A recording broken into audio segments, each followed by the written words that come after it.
വഴി തുറക്കുന്ന ദൈവമുണ്ട്, വഴി അടയ്ക്കുന്ന ദൈവമുണ്ട്. ഇത് രണ്ടും ദൈവം ചെയ്യും. വഴി തുറക്കുന്നത് ഒരു നന്മയ്ക്കാണ്. ദൈവം ചില വഴികളെ അടയ്ക്കുന്നതും പെട്ടെന്ന് നമുക്ക് പിടികിട്ടില്ല. എന്തിനാ ദൈവം എൻ്റെ പ്രാർത്ഥന കേൾക്കാത്തത്, എന്താ ദൈവം ആ വഴി അടച്ചത്, ആ ഇഷ്ടം നടക്കാത്തത്, ആ കല്യാണം മാറിപ്പോയത് എന്നതാ? നമുക്ക് ചില വഴികളെ ദൈവം അടയ്ക്കും, ചില വഴികളെ ദൈവം തന്നെ മുന്നിൽ നിന്ന് തുറന്ന് തന്ന് നമ്മളെ അനുഗ്രഹിക്കുകയും ചെയ്യും.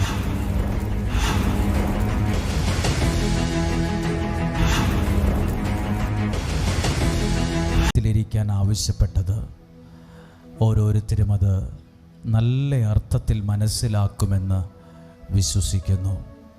നിങ്ങൾ നൽകുന്ന സ്നേഹത്തിന്, സഹകരണത്തിന് ഹൃദയത്തിൽ നിന്ന് നന്ദി അറിയിക്കുകയാണ്. പ്രാർത്ഥനയോടെ സഹകരിക്കുന്നതിന്, പ്രാർത്ഥനയോടെ ചേർന്ന് നിൽക്കുന്നതിന് ഒത്തിരി നന്ദി പറയുന്നു. നിങ്ങളുടെ ആവശ്യങ്ങളെയെല്ലാം ദൈവത്തിൻ്റെ കരങ്ങളിൽ ഒന്ന് ഏൽപ്പിച്ചു കൊടുത്ത്, ഇന്ന് കേൾക്കുന്ന ഈ വചനം ഇന്ന് ഞാൻ കേൾക്കുന്നുണ്ടെങ്കിൽ ദൈവത്തിന് എന്നെക്കുറിച്ച് ചെറിയ ഒരു പദ്ധതിയുണ്ടെന്നല്ല അതിൻ്റെ അർത്ഥം. ദൈവത്തിന് എന്നെക്കുറിച്ച് വലിയ ഒരു പദ്ധതിയുണ്ടെന്ന് തന്നെയാണ്. ഇന്ന് ഈ ശബ്ദം ഈ വചനത്തിലൂടെ കേൾക്കുന്നെങ്കിൽ, ഈ വചനം നിങ്ങൾക്ക് കേൾക്കാൻ ഒരു സമയവും ആയുസ്സും ആരോഗ്യവും ഉണ്ടെങ്കിൽ ഓർത്തോ, നിങ്ങൾ നശിച്ചു പോകാൻ ദൈവം സമ്മതിക്കുകയില്ല. നിങ്ങളെക്കുറിച്ചുള്ള ദൈവത്തിൻ്റെ പദ്ധതി ചെറുതല്ല, വലിയൊരു പദ്ധതിയുണ്ട്. അത് വിശ്വസിച്ച് പ്രാർത്ഥിച്ചുകൊണ്ട് എല്ലാവരും ആ കരങ്ങളെ ഹൃദയത്തോടൊന്ന് ചേർത്ത് വെച്ച് വളരെ സ്നേഹത്തോടെ, പ്രതീക്ഷയോടെ, ഇന്നൊരു അനുഗ്രഹത്തിൻ്റെ ദിവസം തന്നെയാണ്. ചേർന്ന് പാടാം.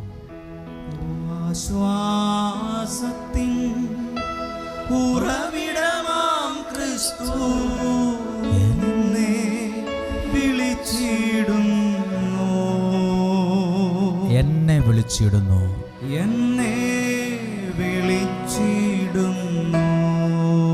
ചേർന്ന് പാടുമോ? ആശ്വാസത്തിൻ ഉറവിടമാം ക്രിസ്തു എന്നെ വിളിച്ചിടുന്നു, എന്നെ വിളിച്ചിടുന്നു. അധ്വാന ഭാരത്താൽ വലയുന്നോരേ, ആശ്വാസമില്ലാതലയുന്നോരേ, അധ്വാന ഭാരത്താൽ വലയുന്നോരേ, ആശ്വാസമില്ലാതലയുന്നോരേ,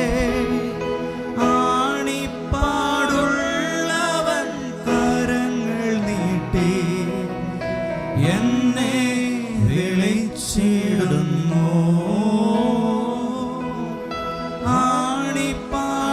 ആണിപ്പാടുള്ളവൻ കരങ്ങൾ നീട്ടി എന്നെ വിളിച്ചിടുന്നു. ആശ്വാസത്തിൻ ഉറവിടമാം ക്രിസ്തു എന്നെ വിളിച്ചിടുന്നു,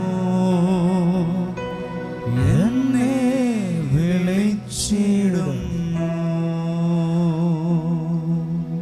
നമ്മുടെ കണ്ണുകളടച്ച് ഈ വചനം കേൾക്കാൻ ഒരുങ്ങുമ്പോൾ, ഈ വചനം നിങ്ങളുടെ ശ്രദ്ധയിലെത്തുന്നതിന് മുമ്പ് ഇങ്ങനെ ഒരു കാര്യമാണ് നിങ്ങൾ ശ്രദ്ധിക്കേണ്ടത്. നിങ്ങളുടെ ഒരു പ്രതിസന്ധിയിൽ, നിങ്ങളുടെ ഒരു വലിയ പ്രതികൂലത്തിൽ നിങ്ങളെ സഹായിച്ച ദൈവത്തെ നിങ്ങളുടെ ഐശ്വര്യകാലത്ത് മറന്നുപോയേക്കല്ല്, മറന്നുപോവല്ല്.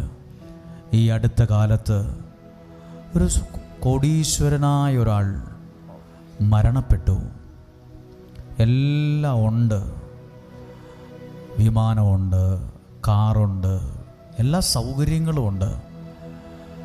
പക്ഷെ ഒരു നിമിഷം എല്ലാം അവസാനിച്ചു. ചില സമയത്ത് നമുക്കെല്ലാം ഉണ്ടെങ്കിലും നമ്മൾ ചിലപ്പോൾ ഒന്നുമല്ലാത്ത പോലെയാകും. മനസ്സ് ശൂന്യമാകും. ചില ദുർബല നിമിഷങ്ങളിൽ നമ്മൾ പൊട്ടിപ്പോകും. നമുക്കെന്തെല്ലാം ഉണ്ടെങ്കിലും നമുക്ക് ദൈവത്തിൻ്റെ സാന്നിധ്യം കൂടി വേണം. എന്തെല്ലാം ഉണ്ടെങ്കിലും ദൈവത്തിൻ്റെ സഹായം നമുക്ക് വേണം. അല്ലെങ്കിൽ ചില ദുർബല നിമിഷങ്ങളിൽ, ചില സമയത്ത് നമ്മൾ ഒരു ബലൂണ് പോലെ പെട്ടെന്ന് പൊട്ടിപ്പോകും. നമുക്ക് വലിയ ആളുകളോട് ബന്ധമുണ്ടെന്ന് മാത്രം പറഞ്ഞിട്ട് കാര്യമില്ല, പണമുണ്ടെന്ന് പറഞ്ഞിട്ട് മാത്രം കാര്യമില്ല. നമുക്ക് ദൈവത്തിൻ്റെ അനുഗ്രഹം വേണം. ചില തകർന്ന സാഹചര്യത്തിൽ, പൊട്ടിത്തകർന്നു പോയ സമയത്ത്, ഒറ്റയ്ക്ക് പിടിച്ചു നിൽക്കാൻ പറ്റാത്ത ചില സമയങ്ങളിൽ, വാടിപ്പോയ നിമിഷങ്ങളിൽ, പറക്കുന്ന ചിറകിന് കേടുവന്നതുപോലെ ജീവിതത്തിൽ അനുഭവിച്ച നേരങ്ങളിൽ നമ്മളങ്ങ് തകർന്നു പോകുമല്ലോ എന്നോർത്ത സമയത്ത് നമ്മളെ പിടിച്ചു നിർത്തിയ, നമ്മളെ രക്ഷിച്ച, നമ്മളെ മുന്നോട്ട് നയിച്ച ആ നല്ല ദൈവത്തെ സമൃദ്ധിയുടെ സമയത്ത്, എല്ലാ സൗകര്യങ്ങളും ഉണ്ടാകുന്ന സമയത്ത് മറന്നു കളയരുത്. അധ്വാന ഭാരത്താൽ വലയുന്നവരെ, ആശ്വാസമില്ലാതെ അലയുന്നവര് ഇതിന്നും ഉണ്ട്, ഇവിടെയുണ്ട്. ഒരല്പം ആശ്വാസമില്ല. അതുകൊണ്ടായിരിക്കും ഇന്ന് ഓടി ഇങ്ങോട്ടേക്ക് വന്നത്, ഒരാശ്വാസത്തിന് വേണ്ടി. കണ്ണുകളടച്ചൊന്ന് പാടിയേ.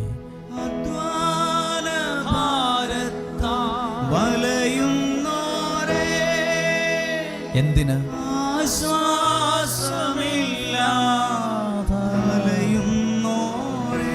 നമ്മുടെ ജീവിതമാണ്.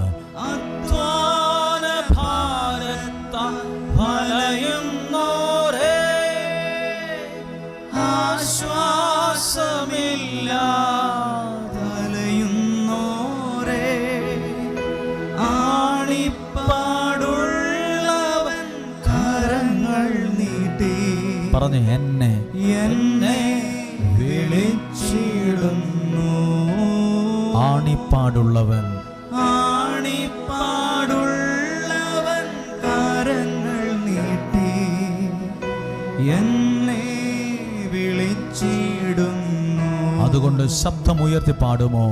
ആശ്വാസത്തിൻ ഉറവിടമാം ക്രിസ്തു എന്നെ വിളിച്ചിടുന്നു. എന്നെ വിളിച്ചിടുന്നു. എന്നെ വിളിച്ചിടുന്നു. ഈശോ മിശിഹായുടെ എല്ലാ വാഗ്ദാനങ്ങൾക്കും ഞങ്ങൾ ഓരോരുത്തരും യോഗ്യരായി തീരുവാൻ മാതാവേ നമുക്കിരിക്കാം. देख रही है सुषमा जी, रोज सुबह एक्सरसाइज करते हैं दोनों। पक्का कोई महंगा ट्रेनर रखा है। हाँ।